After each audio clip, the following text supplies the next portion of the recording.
Most people don't realize how much power there is in saying less. We're used to thinking that being talkative means being confident or smart. But the truth is, the people who understand the most about others, about life, about themselves, often say the least. They listen more, they observe more, and because of that, they connect deeper, learn faster, and make fewer mistakes. This video is for you if you've ever walked away from a conversation and thought, I talked too much, or I didn't really understand what was going on. Maybe you're someone who wants to feel calmer in social situations, or maybe you're tired of speaking just to fill space and want your words to actually mean something when you use them. Either way, this is going to help you reset how you approach communication, not by talking more, but by becoming more aware, more thoughtful, and more grounded in what truly matters. In the next few minutes, we'll walk through real, everyday ways you can start speaking less and understanding more. This isn't about becoming silent or holding back your voice. It's about using your energy wisely. It's about learning to listen with care, ask questions that open people up, and build stronger trust by being fully present instead of constantly trying to add something to every moment. You'll learn how to pause before you speak so you don't regret your words. You'll understand why watching what people do tells you more than what they say. You'll practice sitting with silence without needing to break it, and you'll see how much more you gain when you focus on what others need, not just what you want to say. These are simple, but they're powerful. And the best part, you don't need anything fancy to get started. Just your willingness to slow down, shift your focus, and take control of how you show up in every conversation. If you've been looking for a way to feel more clear, more respected, and more in control of your interactions with others, this is it. Stick with me, and you'll discover how just a few daily shifts in the way you listen, respond, and connect can help you grow not only as a better communicator, but as a stronger, calmer, and more trusted version of yourself. Let's get into it. Chapter 1. Practice listening with full attention every single time. Most people think they're good listeners, but they're not. They're usually just waiting for their turn to talk. They nod, give short replies, and pretend to listen, but their minds are elsewhere, thinking about what they'll say next, what they're doing later, or how they feel about what's being said. Listening with full attention is rare, and because it's rare, it's powerful. When you truly listen to someone with all of your attention, something profound happens. They feel seen, they feel safe. They open up in a way they never would around someone who's half present. And in that silence, when you're not thinking about yourself or your response, you start to notice what you've always missed. The deeper layers, the small hesitations, the unspoken emotions, the truth that hides behind people's words. Listening with full attention doesn't just improve your relationships, it sharpens your mind. It makes you calmer, it gives you time to process things with more clarity and less emotion. It makes you less reactive and more aware. It helps you read people better, avoid conflict, and connect deeply without saying much at all. That's real strength. And it's available to anyone who's willing to discipline themselves to be fully present in conversation. To listen fully, you have to quiet your inner world. That means putting your thoughts, your judgments, your assumptions on hold. You have to be willing to stop seeing the world only through your own lens and step into the experience of someone else. This isn't easy. It takes humility. It takes patience. It takes restraint. But that's the very reason why it works. Because when you do it, people notice. They feel it. And more importantly, you change. The first thing you have to do to listen fully is slow down. Most people rush through conversations, not because they're in a hurry, but because they're uncomfortable with stillness. But when you rush, you miss everything. You miss the shift in someone's tone when they're about to say something hard. You miss the way their eyes lower when they're hurting. You miss the things they don't say. And sometimes what's not said is more important than anything they could ever say. Listening means creating space. It means giving room for pauses, for silence, for reflection. It means not interrupting just because you think you understand where the conversation is going. Most of the time, you don't. You think you do, but you're projecting, and projection is the enemy of understanding. Another step toward listening deeply is keeping your attention on the other person, not yourself. That sounds obvious, but it's not. When most people listen, they're constantly relating everything back to themselves. Someone says they're stressed, and instead of staying with that, you start talking about when you were stressed. Someone says they're scared, and you immediately talk about your own fears. It's subtle, but it shifts the focus away from them and back to you. This habit breaks connection. It tells the other person that you're more interested in your experience than in theirs. And that's not real listening. Real listening means staying with what they're saying, asking more, feeling what they feel, not analyzing, fixing, or competing, but just being there fully. To train yourself to listen better, start small. The next time you're in a conversation, notice when your mind drifts, catch it, bring it back. If you feel the urge to speak, pause. Ask yourself, do I really need to say this, or am I just trying to fill the silence? Try going an entire conversation without turning the focus to yourself. Don't one-up anyone. Don't give advice unless asked. Don't interrupt, just observe. Watch the other person. Listen not just to the words, but to the tone, the pace, the emotion. This kind of listening is a discipline. It requires effort, but it pays off. You'll start to notice how different people become when they feel heard. You'll see their guard drop. You'll hear things you never heard before, even from people you've known for years. And you'll also begin to understand yourself more. Because in giving someone your full attention, you create stillness inside your own mind. In that stillness, your own thoughts become clearer. Your emotions settle. You begin to see how much of your daily tension comes from rushing, reacting, and assuming instead of simply observing and absorbing. Listening also reveals the truth. Not the surface truth, but the deeper truth, the one that lives under people's masks. Most people walk around hiding their real thoughts, their pain, their uncertainty. They wear smiles they don't mean, and tell stories that leave out the hard parts. But when they sense that someone is actually listening, really listening, something changes.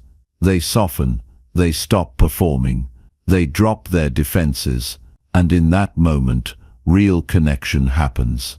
That's the moment you can't fake, and it doesn't require wisdom or brilliance or experience. It just requires presence. Another powerful benefit of listening deeply is that it protects your peace. When you stop feeling the need to jump in, to argue, to prove yourself, or to convince others of your point, you become emotionally stronger. You no longer feel the urge to control the conversation. You let others speak. You let them reveal who they are. You let them carry their own emotions without absorbing them. This detachment is not coldness. It's clarity. It allows you to respond with thought, not just with feelings. And in a world filled with noise, that kind of restraint is rare and powerful. People often ask how they can improve their relationships, build trust, be respected, or lead better. The answer almost always starts with listening. Not passive listening, not fake politeness, but intentional, focused, disciplined listening. Listening that says, I care enough to set myself aside and make space for you. When you listen this way, your relationships change, your influence grows. Your ability to see through confusion, emotion, and conflict improves. And the best part is, it costs nothing. It doesn't require status, talent, or special skills. It just requires self-control. Of course, there will be moments when you slip.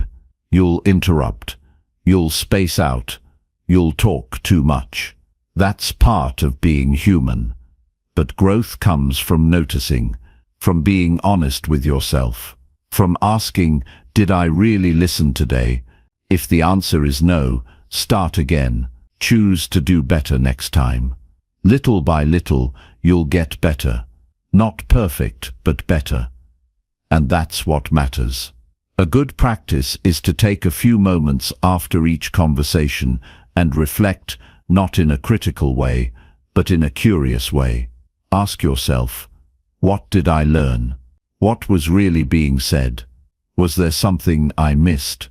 Over time, this reflection sharpens your awareness.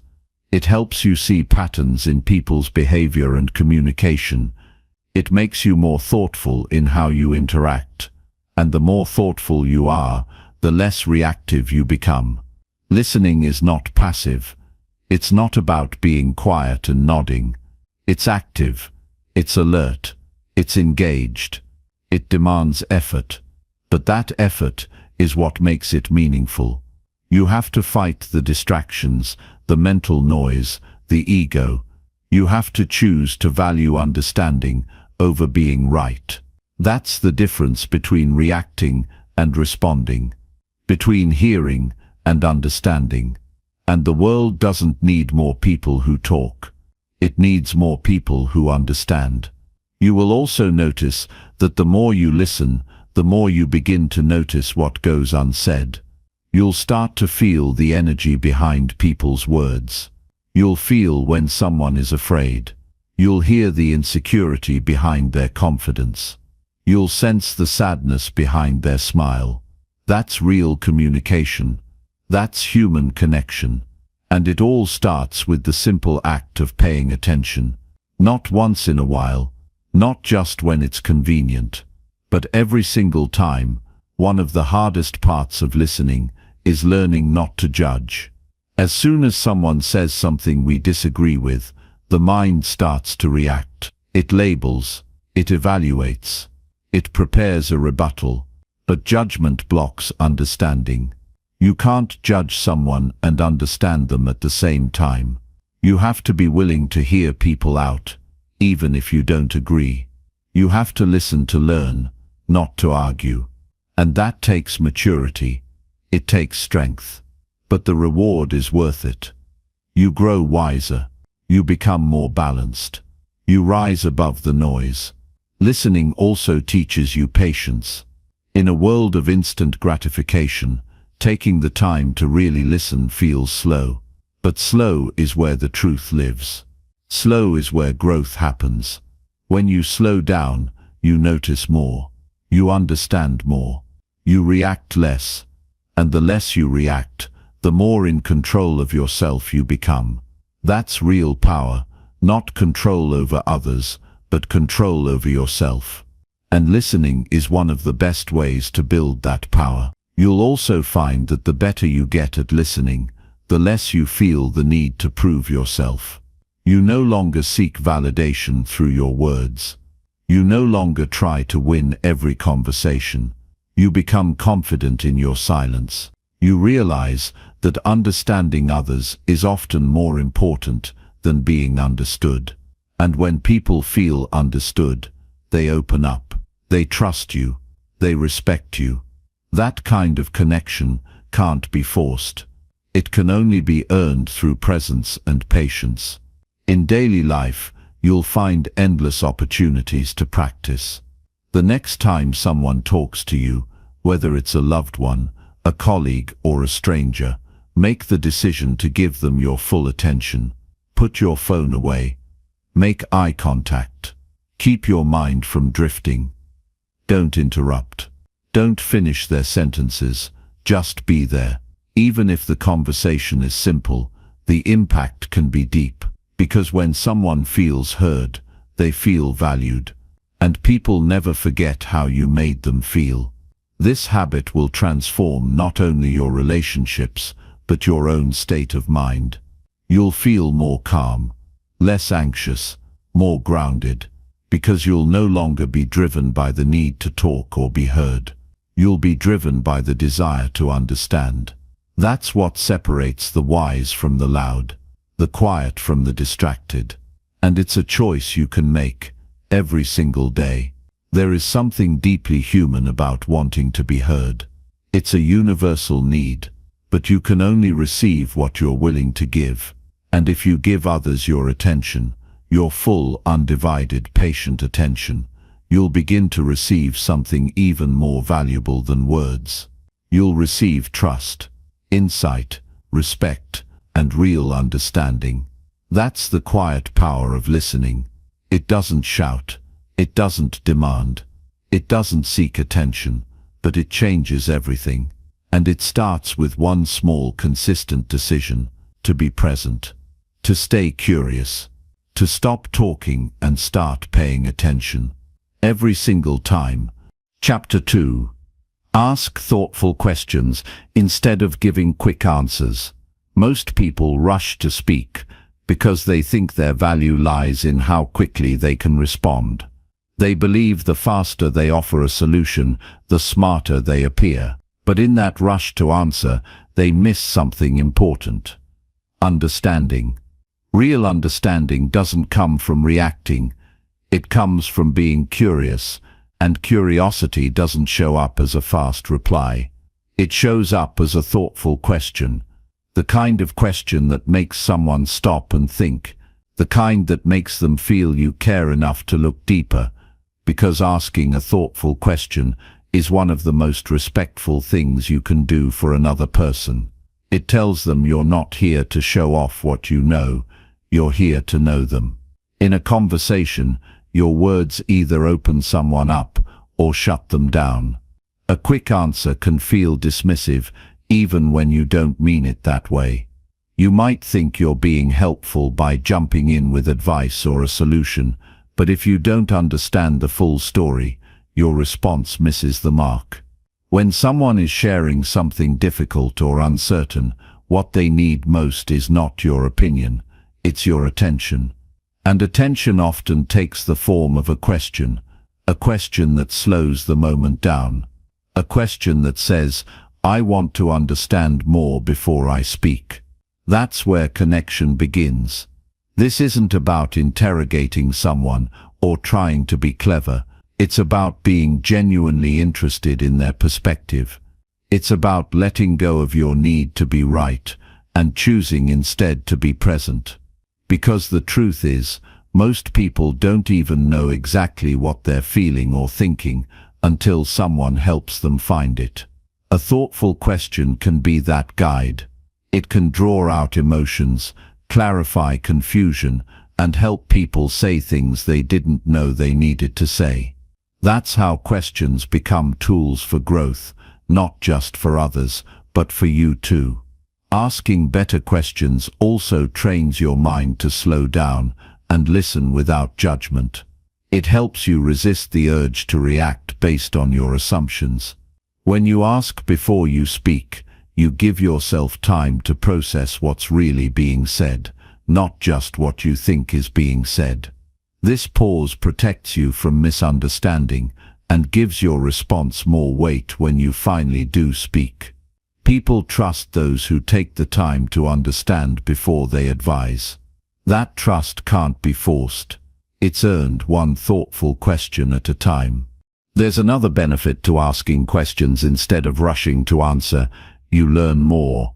When you're always speaking, you're only hearing your own thoughts repeated. But when you ask and listen, you expose yourself to other views, new angles, different stories. And those stories expand your understanding of the world. They make you wiser, more balanced, and less reactive. The world doesn't need more fast opinions. It needs more people who know how to hold space for complexity, uncertainty, and growth. Thoughtful questions do that. They create space. This kind of presence is especially important when someone is going through pain. Most people try to help by offering solutions or sharing their own experiences. But sometimes, all someone needs is for you to sit with them and ask, "What's been the hardest part for you?" Or "What do you need most right now?" Those questions open a door. They allow the other person to step forward with trust instead of shrinking back in silence. They also help you avoid the mistake of thinking you know what's best for someone else. Because the truth is, you don't. Only they do. Your job is to create the kind of space where they can discover it. It takes discipline to ask instead of answer. It takes humility to hold back your thoughts long enough to truly understand someone else's. But that restraint builds inner strength. It teaches you that wisdom isn't about having all the answers. It's about knowing when to ask the right question. And the right question doesn't come from cleverness. It comes from care, from quiet observation, from tuning into the person in front of you instead of performing for them. And when your intention is genuine, people feel it. They open up. They speak more honestly. They reflect more deeply. That's when growth happens for them and for you. Thoughtful questions don't have to be complicated. In fact, the best ones are usually simple. What do you mean by that? Can you tell me more? What do you think would help? These kinds of questions show that you're not here to talk over someone. You're here to walk with them. And walking with someone means you care more about their path than your opinion of it. You're not trying to fix or teach or change them. You're just trying to see them clearly. And that clarity is rare. Over time, this habit changes the way you communicate. You stop rushing. You stop trying to impress. You stop needing to dominate the conversation. And as you ask better questions, people begin to treat you differently. They begin to trust you with things they don't share easily. They begin to come to you not because you have all the answers, but because they feel safe exploring their own. That's a quiet kind of influence, the kind that lasts. There's also power in asking yourself better questions. Instead of jumping to conclusions or getting stuck in assumptions, pause and ask, what am I not seeing here? Or is there another way to look at this? Self-inquiry deepens your thinking. It protects you from your own ego. It allows you to grow without needing anyone else to push you. And the more honest your questions are, the more truthful your answers will be. That's how you build inner clarity. One question at a time. You don't have to speak less to matter more. You just have to speak with more purpose. And that purpose starts with asking, not to control, not to challenge, but to understand, to see, to be present. In a world of quick answers and louder voices, asking a thoughtful question is a quiet form of leadership. It's a way to build trust, deepen relationships, and discover truth. And it starts with a decision, not to know everything, but to be curious, to be kind, to be awake enough to ask the question that matters more than your answer ever could. Chapter 3. Pause before you speak, to gather your thoughts. Most people speak without realizing how much power their words hold. They react quickly, hoping to make a point, defend themselves, or fill a silence. But in that rush, clarity gets lost. When you don't give yourself a moment to think, you let emotion lead the conversation. That split second of reaction often comes from pride, fear, or habit, not from understanding. The pause is where real strength lives. A pause gives your thoughts space to breathe. It gives your words meaning. It creates a moment of awareness that changes everything. Speaking after a pause is not the same as staying silent. It is a deliberate act. It's a choice to respond with intention instead of impulse. When you pause, Even for a brief moment, you begin to hear what's going on inside you. You recognize your emotions instead of being controlled by them. That space allows you to decide whether what you're about to say is true, helpful, and necessary. And if it's not, that pause may be the only thing that stops it from causing harm. In every conversation, you are either building trust or breaking it. That decision often happens in the space before your words come out. The pause does not have to be long. Even a few seconds can shift your entire state of mind. It allows you to step back from the rush of the moment and consider what truly matters. Do you want to win the argument, or do you want to understand? Do you want to prove your point, or do you want to connect? These are questions you can only ask yourself when you're not racing to be heard. The pause is your anchor. It keeps you grounded when emotions rise and tension builds. It protects your peace and gives others a reason to trust your presence. Most people speak to respond, not to understand. They listen just long enough to prepare their answer. But if you train yourself to wait, to truly pause, you begin to shift that pattern. You start listening with the goal of learning. You stop viewing every conversation as a competition, and instead you see it as an exchange of truth, a chance to grow, and an opportunity to bring clarity. That only happens when you slow down your need to be right and speed up your desire to be wise. The discipline of pausing builds over time. At first it feels unnatural. You may feel like you're being too quiet or too passive. But silence between thoughts is not weakness, it's maturity. It means you're no longer ruled by the urge to speak for validation.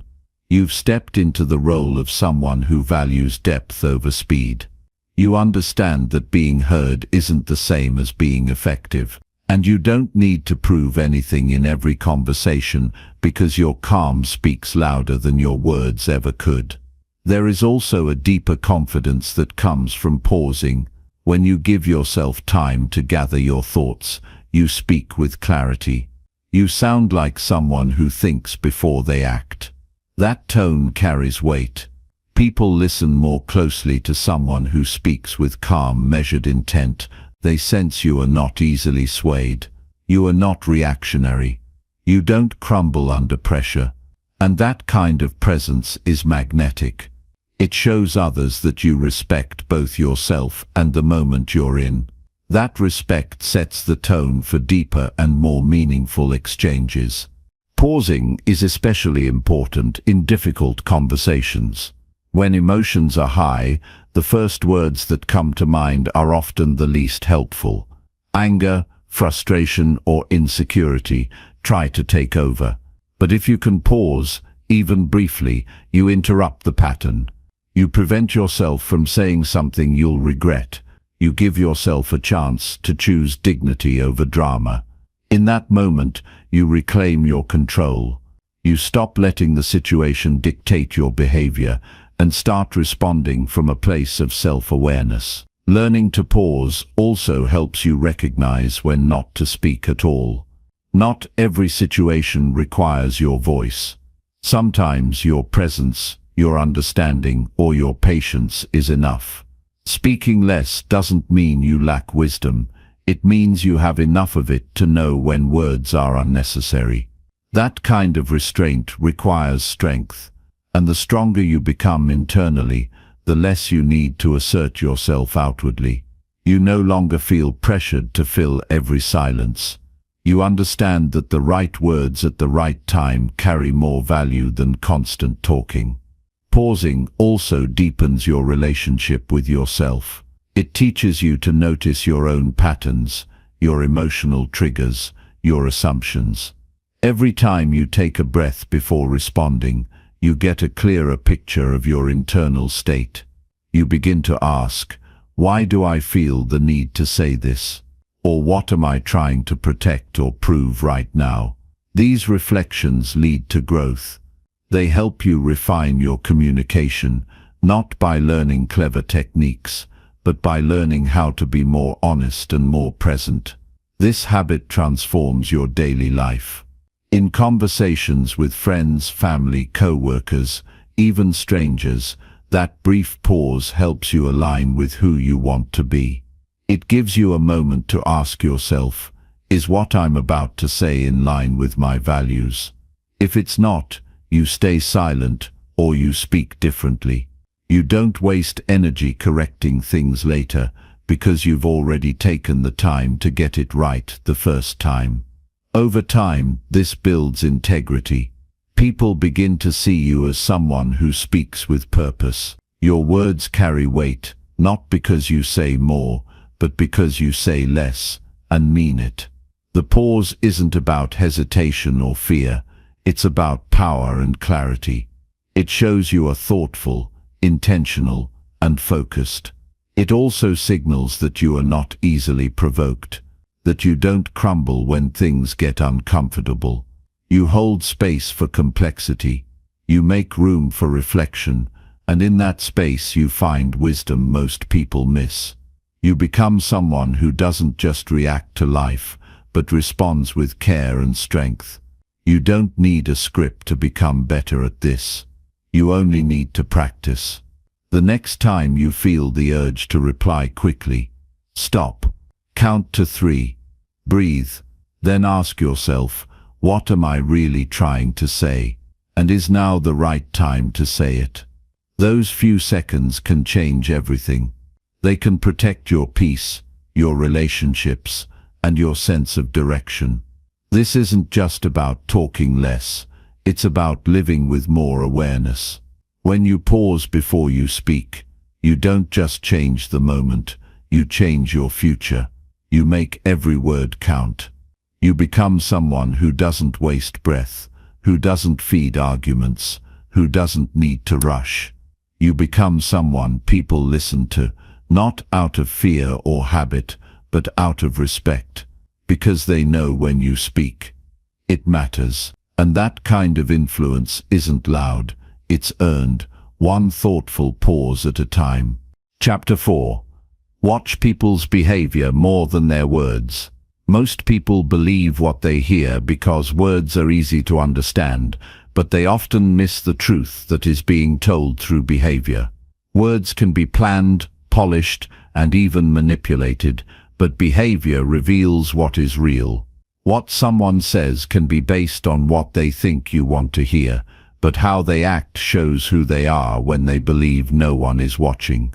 The deeper your desire for truth, the more you must learn to pay attention to actions. A person can promise change, speak about loyalty, or express kindness. But unless their choices reflect those things, their words mean very little. You can only build trust, connection, and clarity when you develop the discipline to look beyond what people say and notice what they consistently do. Behavior is harder to fake. While someone may be able to speak confidently or compassionately, they cannot easily hide repeated patterns of disrespect, avoidance, manipulation, or dishonesty. If someone tells you they respect you but constantly ignore your boundaries, their actions are telling the truth. If they say they care but only show up when they need something, that is what you must remember. Learning to observe how people act over time, especially under pressure, in conflict, or when no benefit is involved, gives you an honest picture of their character. This does not mean judging people quickly or harshly, but it does mean using your eyes and your mind with clarity. Listening with your ears is easy, but watching with your attention requires effort. You must be present, not distracted. You must observe patterns, not isolated moments. One kind gesture doesn't erase a history of neglect. One honest word doesn't repair months of excuses. You need to look at the full picture.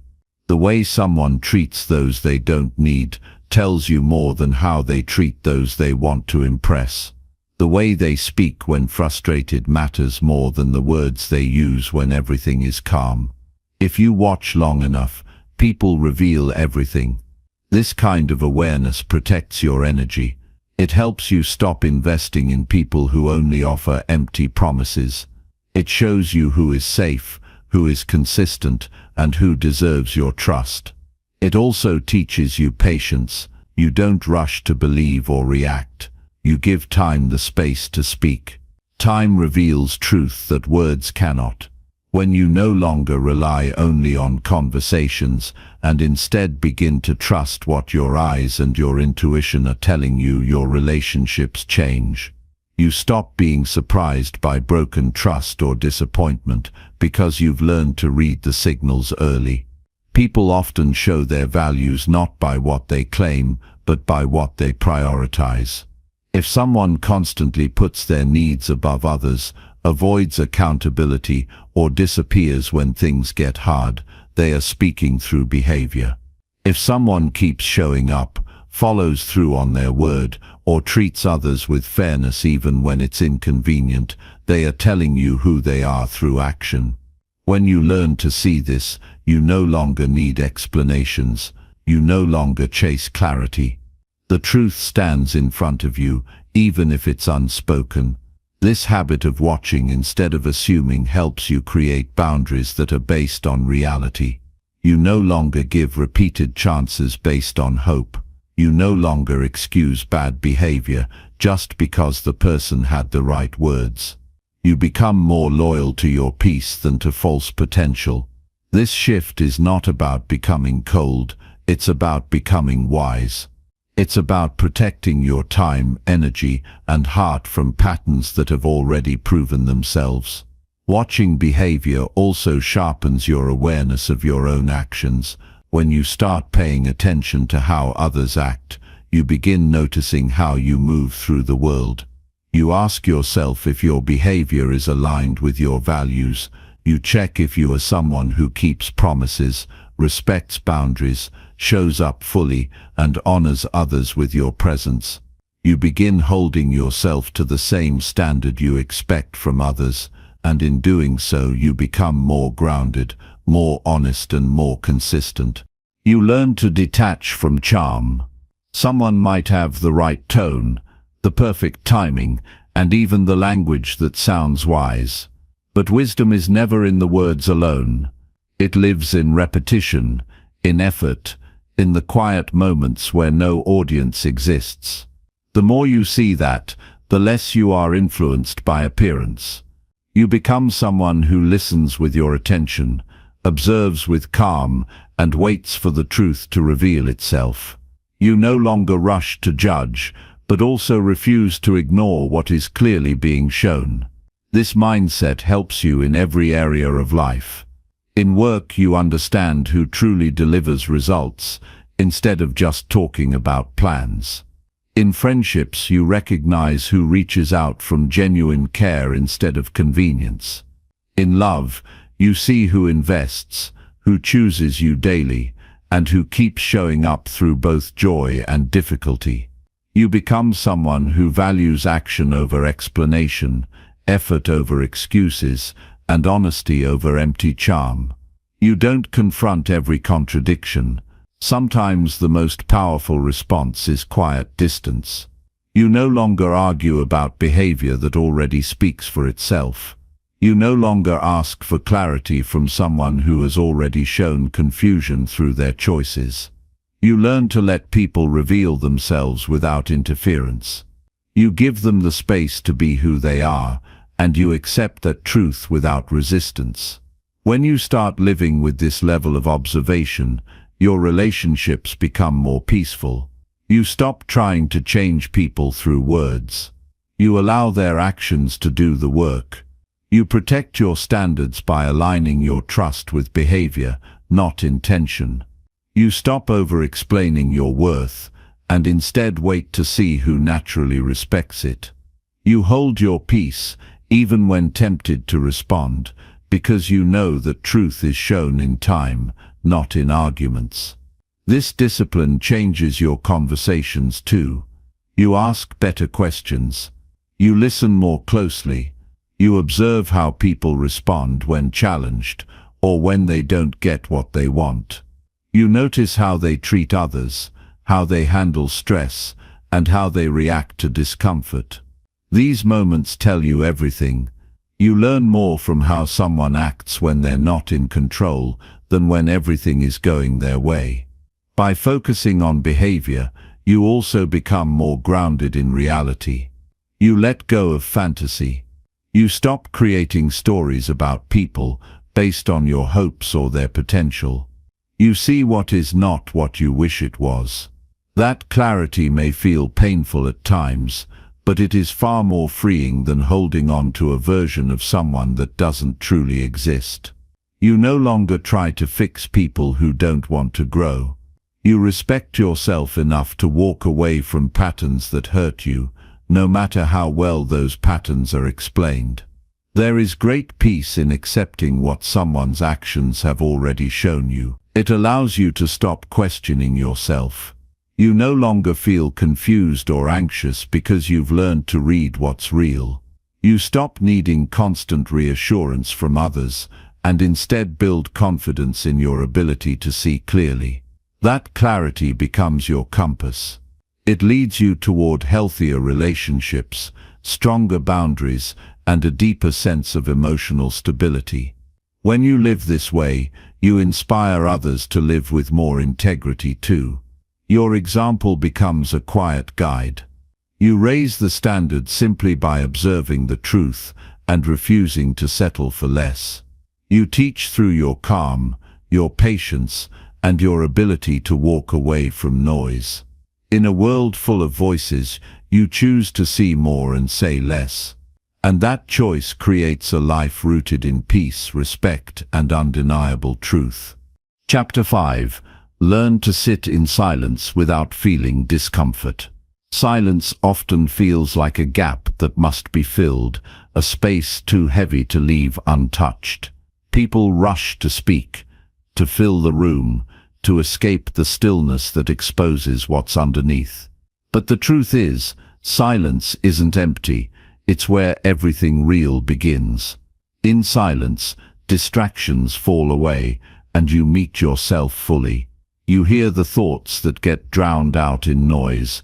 You notice the emotions you've been avoiding. You become present, not just with the world around you, but with the world within you. Most discomfort with silence comes not from silence itself, but from what it reveals. When you sit in stillness, there's nowhere to run. You are left with your thoughts, your fears, your insecurities, your truth. That's why silence is powerful. It doesn't hide you from yourself. The ability to sit in silence without restlessness is a skill that few practice. It requires patience, not just with time, but with the discomfort that comes with being still. It challenges the belief that value only comes from doing, speaking, producing. In silence, you're reminded that you don't always have to react. You don't always have to respond. You don't always have to explain. You can simply be, and in that being, you begin to understand things more clearly than when you're rushing through life. Many people confuse silence with loneliness or emptiness, but they are not the same. Silence is not the absence of connection. It is often the beginning of deeper connection. It allows room for thought, reflection, and presence. When you are comfortable in silence, you begin to build a relationship with yourself that isn't dependent on external validation. You discover what you truly think, how you truly feel, and what you truly value, because there's no one else in the room telling you what you should be. Discomfort in silence is a signal that your inner world needs attention. Instead of avoiding it, lean into it. Ask yourself why stillness feels uneasy. What are you afraid might rise to the surface when there's no conversation to hide behind? What truth might you hear when you stop filling every space with sound? Most people never pause long enough to hear their own clarity. They drown it out with entertainment, conversations, distractions, and obligations. But clarity lives in the quiet. Insight is born in stillness. Your deepest wisdom doesn't shout. It waits for you to slow down and listen. When you learn to sit in silence, you develop a strength that isn't dependent on anyone else. You become more resilient because you no longer need noise to feel alive. You learn how to regulate your emotions without reacting to everything around you. You stop fearing emptiness and start recognizing its value. In stillness, your nervous system calms, your thoughts settle, and your sense of self becomes more stable. You no longer seek external things to fix internal restlessness. You begin to understand that peace isn't found in more, it's found in enough. And often, enough is simply the quiet moment in front of you. Silence is also the foundation of better decision-making. When you sit in quiet, you create space between stimulus and response. You don't rush to answer, agree or react. You wait, you think. You weigh your words and your choices with intention. That pause gives you control. It helps you avoid regret. It keeps you aligned with your values, rather than pulled by emotion. In a world that rewards speed, silence teaches you the power of waiting, of breathing before acting, of thinking before speaking. And that practice, over time, becomes wisdom. Stillness teaches you patience. It slows down the anxious urge to fix, to solve, to do. It teaches you to trust that not everything needs immediate action. Some things unfold in their own time. Some answers arrive only after you've waited long enough to hear them. And some problems are only problems because you haven't yet had a moment of silence to realize they were never yours to carry. That's the gift of quiet. It helps you see more clearly not just what's present, but what's unnecessary. Being able to sit in silence also strengthens your relationships. When you no longer fear the quiet moments between words, your conversations become more meaningful. You listen with greater presence. You no longer interrupt just to keep things moving. You give space for others to speak, and you honor the weight of their silence too. Not every connection needs to be filled with words. Sometimes sitting in quiet with someone is more intimate than any conversation.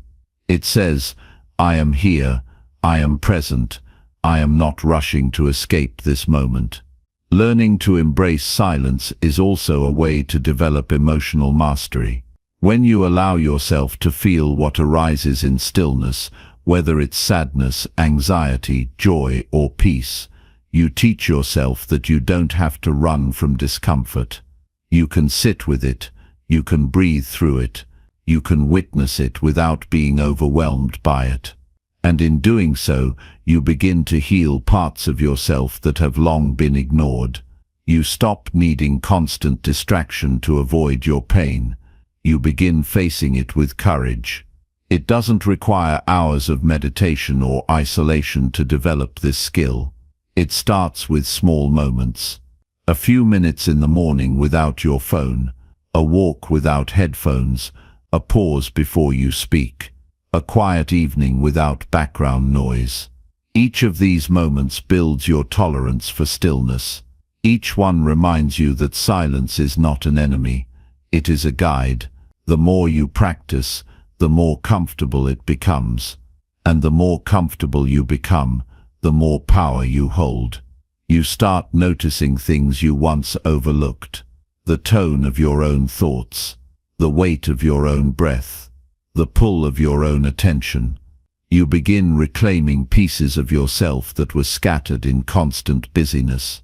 You begin realizing that most of the answers you're seeking already exist inside you. They've just been buried under noise.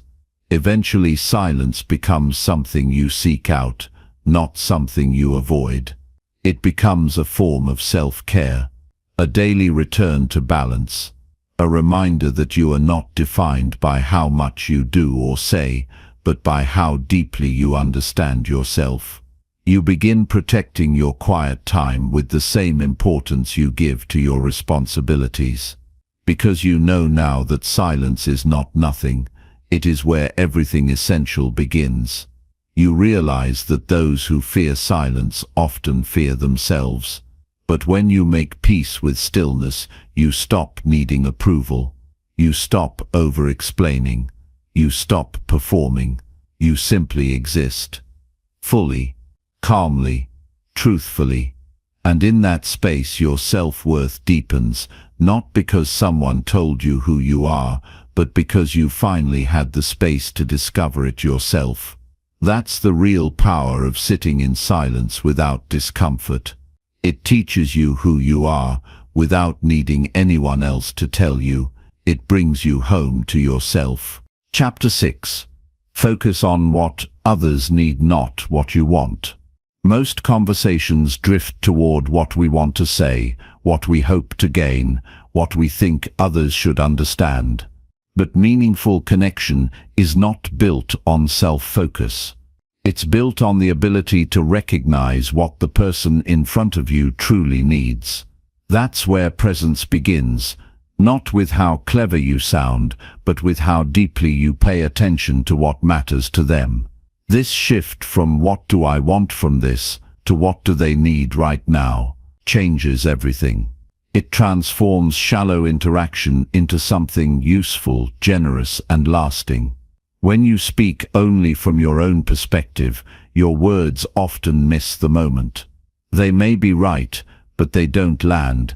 They may be well meant, but they feel distant. You might offer advice when someone simply needs to be heard. You might share a solution when the person really needs empathy. You might dominate the space when what's most needed is quiet support. The mistake isn't your intention, it's the assumption that your point of view is enough. It rarely is. Understanding what someone else needs requires that you stop centering your own urgency and instead listen with humility. This kind of awareness isn't passive. It's not about abandoning your own thoughts or silencing your truth. It's about understanding timing, tone, and sensitivity. It's about recognizing that your words carry weight, and how you use them determines whether you heal or harm. Most people listen with a reply already forming. They miss the subtle signs, the sigh between sentences, the eyes that glance away, the silence that stretches too long. These are not gaps in the conversation, they are the conversation. They tell you everything if you know how to notice them. To truly focus on what someone needs, you must slow down. Not just your speech, but your mind. You must resist the temptation to control the moment. You must learn to pause, observe, and feel. This pause is not weakness. It is maturity. It allows you to respond rather than react. It allows you to hold space without filling it with your own agenda. In that stillness, you discover what's actually happening beneath the surface. You begin to sense the emotional current guiding the person's words, the unspoken needs they may not even realize they have. Every person you meet is carrying something unseen. Some are overwhelmed but pretending to be fine. Some are discouraged but afraid to ask for support. Some are angry because they've been unheard for too long. If you approach them only through the lens of your own needs, you will miss these realities. But if you approach with curiosity, with care, with the intention to understand, you create a space where honesty feels safe. And when people feel safe, they stop hiding. That's when real connection happens. Focusing on what others need doesn't mean becoming a fixer. It doesn't mean you have to offer solutions or carry their burden. It means you're willing to be present without judgment. It means asking questions that open rather than close. It means setting aside your desire to be right so you can be helpful. It means caring more about being effective than being impressive. This takes practice. It requires you to unlearn the habit of constant performance. It asks you to give without the promise of getting something back. There's a strength in this kind of awareness, a calm confidence that doesn't need to dominate or prove itself. It listens with interest. It speaks only when it adds clarity. It holds back when speaking would serve no real purpose. This is not silence from fear, it is silence from wisdom. It knows that attention is sometimes more powerful than advice. It knows that giving someone your full focus is one of the rarest gifts in the world. And it knows that understanding often begins when you stop trying to be understood. When you focus on what others need, your communication becomes more impactful. You speak to their condition, not your opinion. You address the heart, not just the words. You stop offering blanket advice and start offering presence tailored to the moment. People feel seen around you. They feel respected. Not because you agree with them, but because you're willing to engage with their reality rather than impose your own. That difference builds trust, and trust is the foundation of every healthy relationship, personal or professional. This doesn't mean neglecting yourself or ignoring your own needs.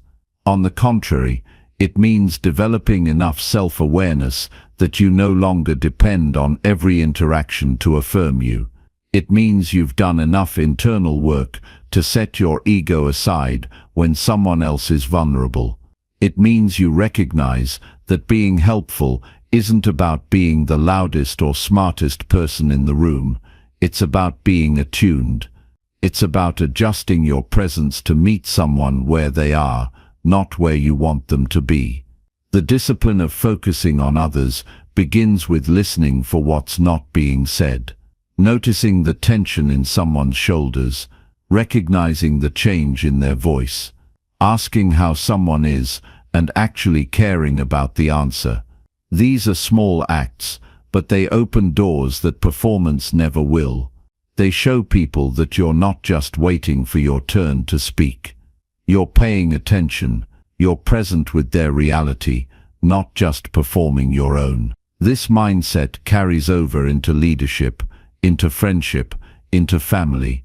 Leaders who focus on what their people need inspire loyalty and respect. Friends who make space for each other's emotions build relationships that last. Family members who listen without immediately offering correction create homes that feel emotionally safe. In every setting, the principle remains: people don't remember what you said nearly as much as how you made them feel. And feeling understood is one of the rarest, most healing experiences anyone can have. Training yourself to care about what others need isn't about being passive. It's about being disciplined in your attention. It's about being intentional with your energy. When someone speaks, ask yourself, what are they really trying to say? When someone's upset, don't just react. Try to understand what wound is underneath the frustration. When someone withdraws, don't rush to fill the silence. Wait and watch.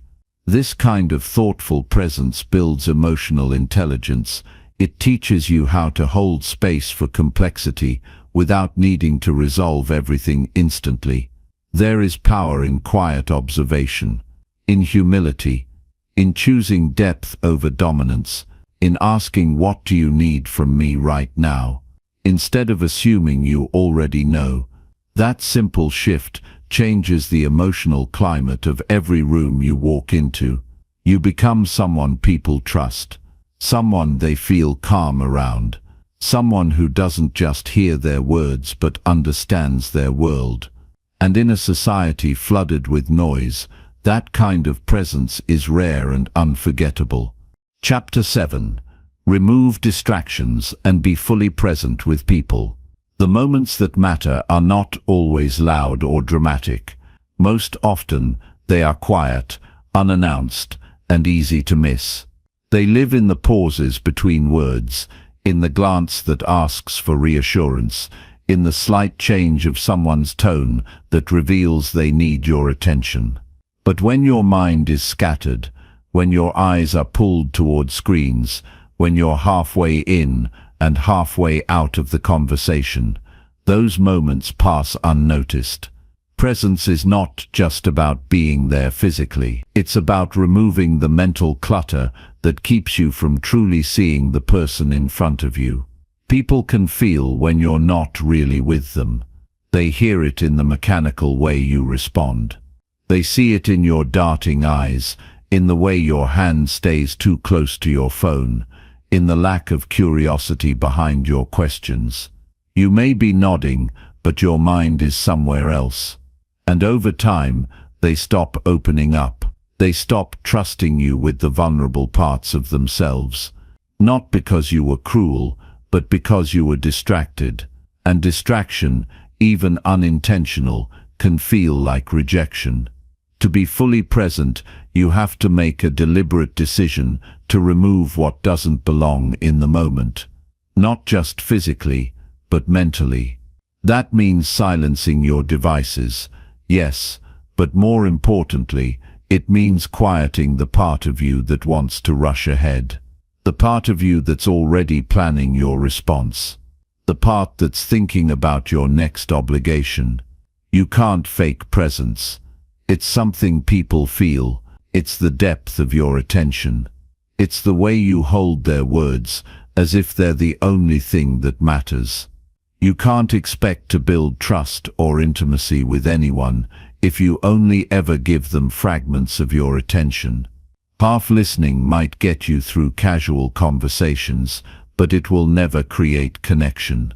True connection requires depth, and depth requires focus. If your phone is always in your hand, if your thoughts are always 5 steps ahead, if your environment is always pulling you away, you'll never reach the level of presence that relationships need to grow. People don't need you to be perfect. They just need you to be real, and that starts with being fully here. Presence is an act of respect. It says, you matter to me right now. I'm not somewhere else in my head. I'm not rushing to get through this. I'm here for you. That kind of attention is rare in a world full of noise. And because it's rare, it's powerful. It calms people. It grounds them. It makes them feel valued in a way that words alone cannot. You don't have to have all the answers. You just have to be someone who shows up fully, without distraction, with your attention undivided. Removing distractions is not always easy. There are habits involved, patterns built over time. We're conditioned to multitask, to check every notification, to keep one eye on everything else just in case something more interesting appears. But that way of living fragments the mind. It leaves no room for depth. And if you never slow down enough to truly engage with the people in front of you, you're going to miss out on the richness that presence brings. You're going to feel like life is moving too fast, not because it is, but because you're never fully in it. Begin to notice how often you're pulled away from the moment. Notice how quickly your hand reaches for your phone when there's a pause in the conversation. Notice how often you think about what you're going to say next, instead of hearing what's being said now. These moments of distraction may seem small, but they add up. Over time, they become a pattern that keeps you from connection, from insight, from growth. But patterns can be changed, and presence can be practiced. Create spaces where focus is protected. When you're with someone you care about, put your phone out of sight. Not face down on the table, but completely away. Let your body language reflect your engagement. Lean in. Make eye contact. Let there be silence if it comes. Don't rush to fill every space with sound. Sometimes the deepest understanding grows in those quiet moments where nothing is said, but everything is felt. Presence doesn't always require action. Sometimes it simply requires that you stay. Being fully present also means being comfortable with not knowing. It means not always steering the conversation. It means listening even when you don't have a solution to offer. It's about making the person in front of you feel seen without needing to fix them. That kind of presence is rare, because it asks you to let go of control. But it's also healing, because it tells people they're not alone, that someone is truly with them, not trying to change them, not trying to outtalk them, just willing to walk alongside them in this moment. The more you practice presence, the more natural it becomes. And you'll start to notice things you never did before. The way someone's eyes light up when they speak about what matters to them. The small tremble in their voice when they're holding back tears.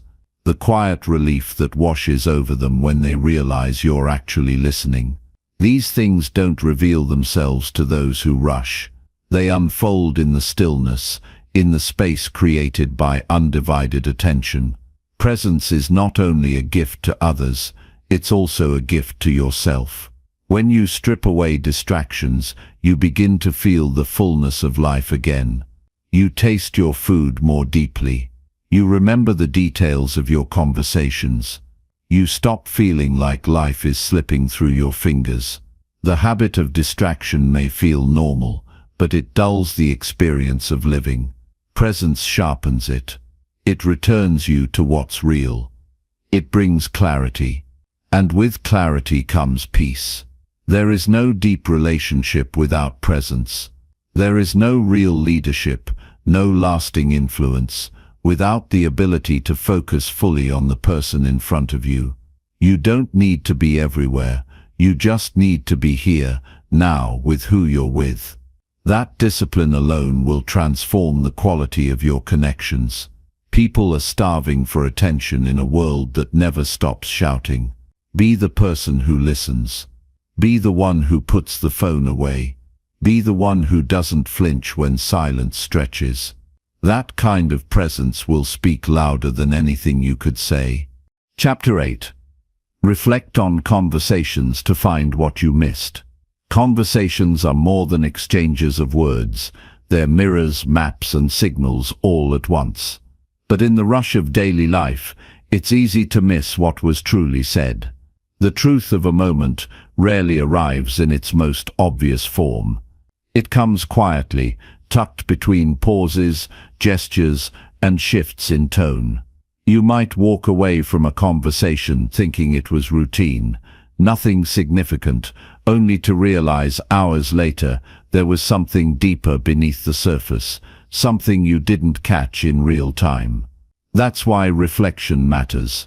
It turns ordinary moments into insight.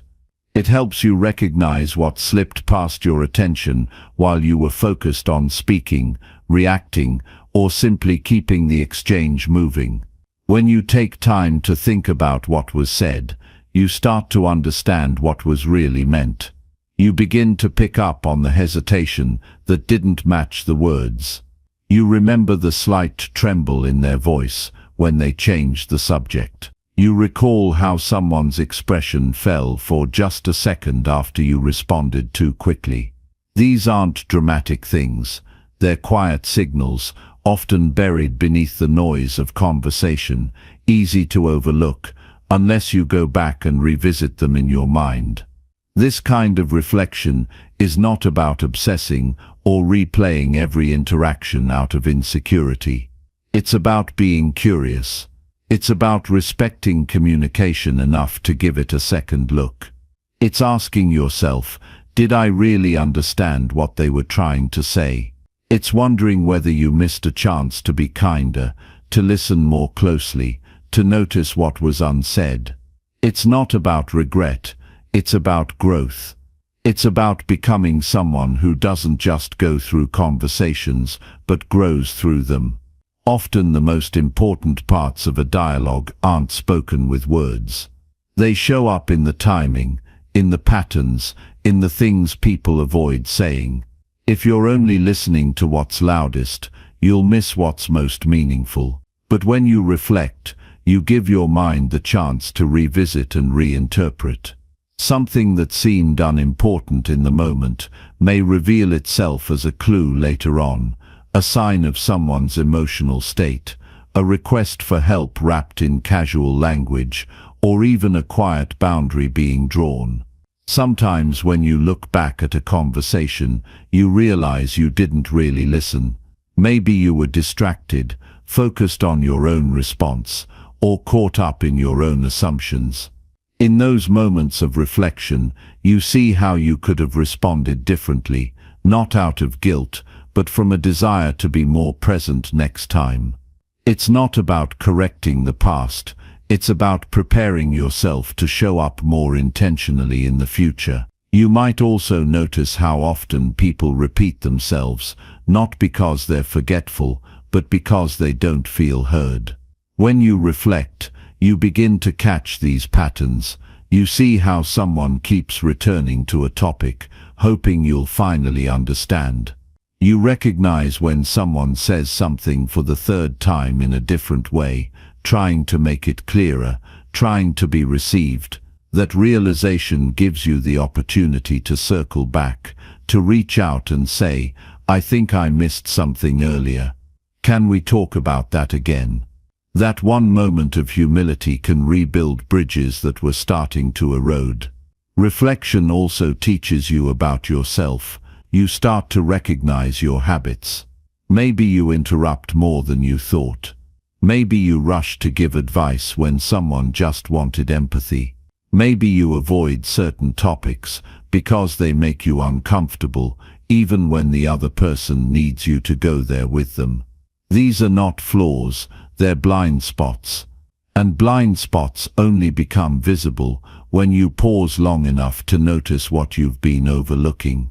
Even small conversations carry weight when you reflect on them. You begin to remember how someone looked when they said they were fine. You recall how they laughed, but it didn't reach their eyes. These aren't things you can always respond to in the moment, especially if you weren't sure what they meant. But reflection gives you the opportunity to follow up. You might send a message later, or ask a question the next day, or simply check in with a different kind of tone. That kind of attentiveness shows people they matter, not just in the moment, but in the memory you carry of them afterward. Being thoughtful doesn't mean overthinking every interaction. It means staying open to the idea that you don't always catch everything the first time. It means believing that there's value in looking back. In that space of quiet review, you gain a second chance to understand. You develop the kind of awareness that builds trust, not just with others but within yourself. You come to know yourself better, not by speaking more, but by thinking more deeply about how you've spoken and listened. Conversations don't end when the words stop. They linger, they echo, and sometimes the most important understanding comes after the fact. That's when things settle. That's when your emotions fade and your awareness sharpens. You remember what was said. You remember how it made you feel. And most importantly, you remember what it revealed about them, about you, about the dynamic between you both. These are the insights that build emotional intelligence. They don't come when you're moving too fast. They come when you make space to slow down and revisit the moment. There's humility in reflection. It's a quiet admission that you don't always get it right the first time, that you're willing to learn from how you showed up. Izo Shuing to learn from how you showed up, that you care enough to go back and understand more fully. And the more you do this, the more naturally it becomes part of how you relate to others. You catch yourself mid-conversation, already more aware, already adjusting, already present in a deeper way. That's how reflection shapes real growth. It doesn't stay in the past. It informs your next step. What you missed before becomes what you catch next time. What you misunderstood before becomes what you clarify now. What you overlooked in one moment becomes what you embrace in the future. This process isn't about looking for mistakes. It's about building wisdom. Because wisdom doesn't arrive in real time. It's often born after the fact. In the quiet moment when you ask yourself, what did I really learn from that exchange? Reflecting on conversations isn't just a tool for better communication, it's a practice of awareness. It's a quiet discipline that sharpens your insight, deepens your empathy, and strengthens your relationships. When you make time to revisit what was said, you begin to hear what was truly meant. And in that understanding, you become someone who sees people more clearly, who hears with more than just ears, and who grows from every word, not just the ones you speak, but the ones you take time to understand. Chapter 9. Speak only when your words add real value. There's a deep strength in knowing when not to speak. It doesn't come from being timid. It doesn't come from insecurity. It comes from understanding the weight of your voice. When you begin to realize that every word you offer shapes how people feel, think, and respond, you start to treat your voice with care. You become more intentional, more deliberate, more responsible with the space you occupy in a conversation. Speaking becomes less about being heard and more about contributing something meaningful, something that moves the moment forward instead of just filling it with noise. Too often, people speak to escape silence, to avoid discomfort, or to make sure they're seen. But words, when spoken without purpose, lose their power. They clutter interactions. They dilute meaning. They blur the line between connection and performance. But when you learn to wait, when you choose to hold back until you truly have something of value to offer, you begin to stand out in the quietest way. Your words carry weight because you don't waste them.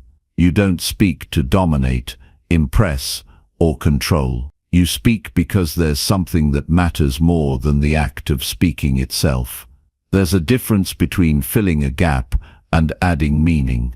A pause in conversation doesn't always need to be interrupted.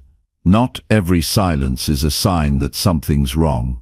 Sometimes, what people need most isn't your opinion, your advice, or your reaction. Sometimes, they need your presence, your patience, your quiet understanding. And if you learn to sit with them in that space, without rushing to offer a solution, you start to see what words are actually needed, if any at all. Speaking only when you add real value requires inner clarity. It requires knowing what you believe, why you're saying something, and whether your voice will actually bring insight or comfort to the moment. If you're speaking to feel important, you'll likely miss the opportunity to make someone else feel understood. But if your focus is to elevate the conversation, to bring a sense of care, depth, or honesty, your words will reach further than you think. You can always tell when someone speaks from a place of presence. Their tone is grounded. Their pace is calm. Their language isn't rushed or reactive. They're not looking for attention. They're offering something of substance. And even if they say little, what they do say stays with you. That's the kind of voice that builds trust, that earns respect, that lingers long after the conversation ends. Sometimes, the value of what you say isn't in how much you share, but in how clearly and thoughtfully you say it. You might speak briefly, but with such intention that your message lands with strength. Or you might choose to ask a powerful question instead of offering a long explanation. There are moments when a single honest sentence does more than a full speech ever could. Because it's not volume that creates impact, it's depth. It takes discipline to hold your voice until it's needed. It means resisting the urge to correct someone when it's not helpful. It means not jumping into a discussion just to be included. It means listening long enough to understand before deciding whether your words will serve a purpose. You start measuring your responses not by how fast you can give them, but by how much they contribute to clarity, understanding, or support. You'll notice that the more you speak only when there's value, the more people start to listen differently. They begin to associate your voice with meaning. They don't tune you out. They pay attention because they know you don't speak just to fill the space. And in return, the quality of your communication improves. Conversations become more respectful. Exchanges become more intentional. Trust deepens, not through quantity of words, but through the quality behind them. There's also a form of quiet leadership in this practice. People are drawn to those who don't need to dominate the room to influence it. When you speak less, but with more insight, your presence commands attention without demanding it. People begin to notice that you don't rush to speak, and when you do, it's with clarity. That creates credibility, not just in what you say, but in who you are.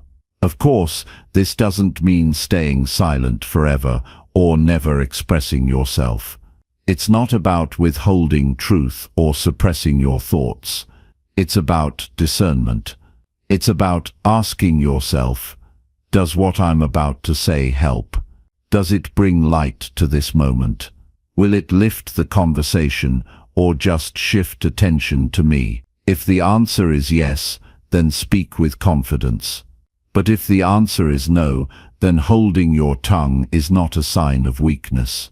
It's a quiet strength. You'll also begin to understand that timing matters. The right words at the wrong time can fall flat or even cause harm. But when you've taken the time to listen, to observe, and to reflect, your words arrive with better timing. They come from awareness instead of impulse. They meet the moment rather than miss it. And when they land, they offer something that wasn't there before: clarity, calm, perspective, or encouragement. Learning to speak with value also involves honesty.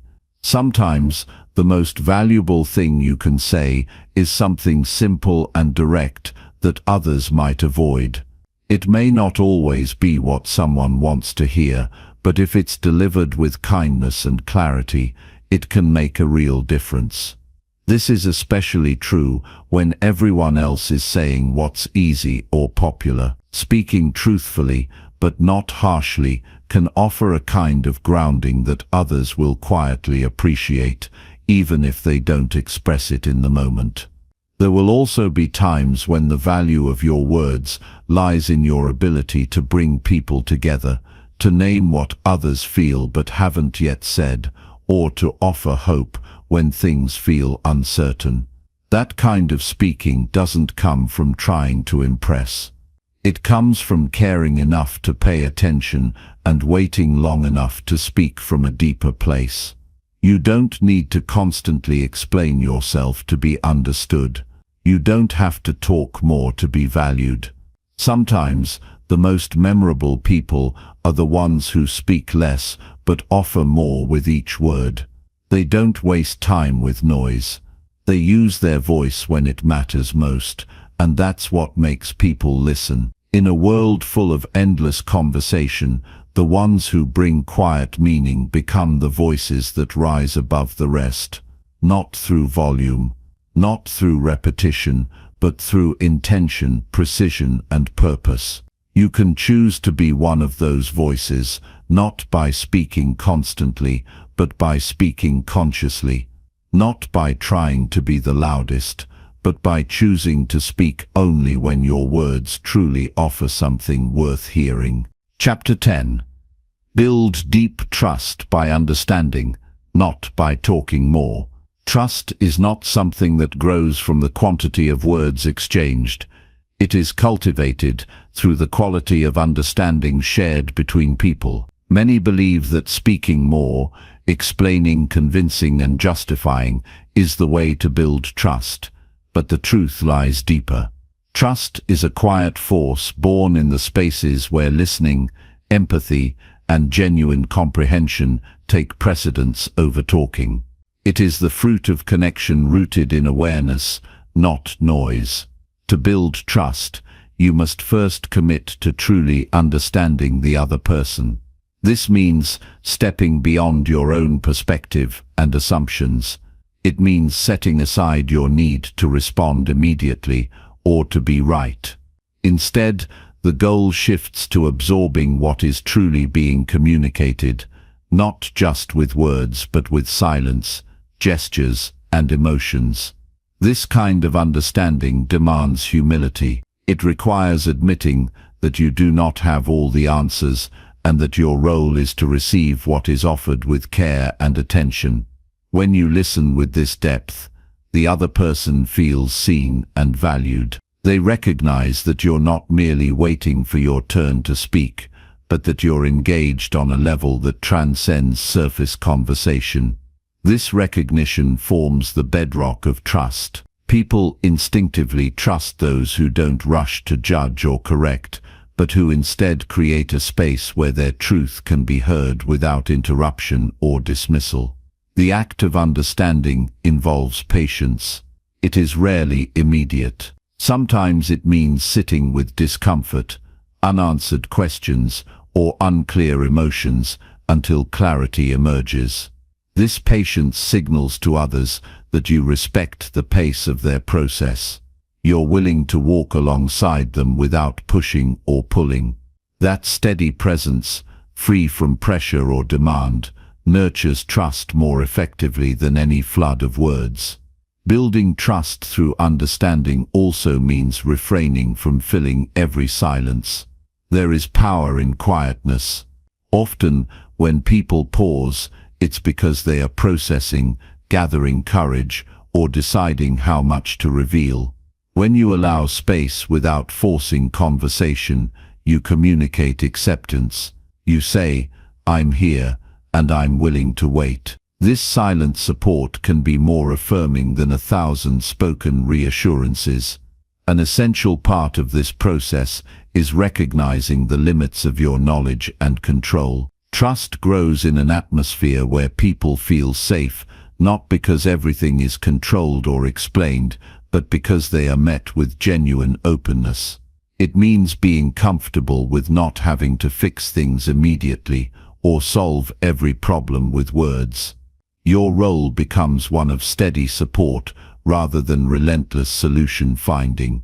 Actions often speak louder than words in building trust. When your behavior consistently reflects understanding through kindness, reliability, and attentiveness, people begin to rely on you. They see that your silence is not absence but respect, that your patience is not indifference but care. These quiet demonstrations create a foundation where trust can grow resilient and deep. Understanding also calls for sensitivity to unspoken messages. Sometimes what is not said carries more weight than what is. The tone of voice, the pause before answering, the subtle body language, these details reveal layers of meaning. When you attune yourself to these signs, you communicate a level of attentiveness that words alone cannot convey. This kind of connection assures others that you're present in the fullest sense. Deep trust cannot be hurried. It is a slow, deliberate unfolding that depends on consistency.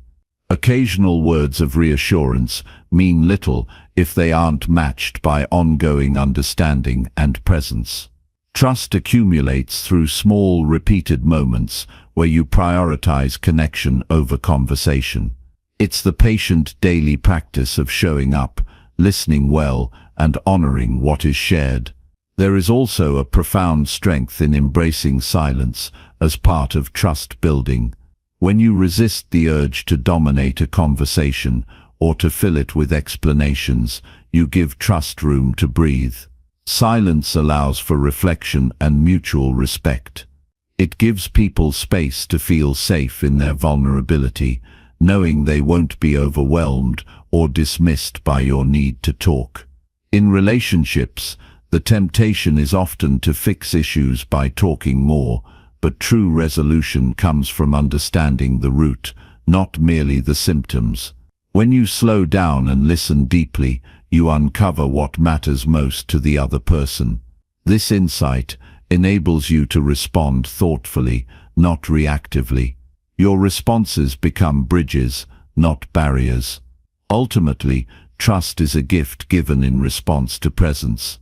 It flourishes where people feel heard, respected, and genuinely understood. It does not require elaborate explanations or constant verbal reassurance. Instead, it thrives in the quiet spaces created by sincere listening, empathy, and patience. When you prioritize understanding over talking, you align yourself with a higher form of communication, one that connects hearts and minds without excess noise. This kind of trust is durable.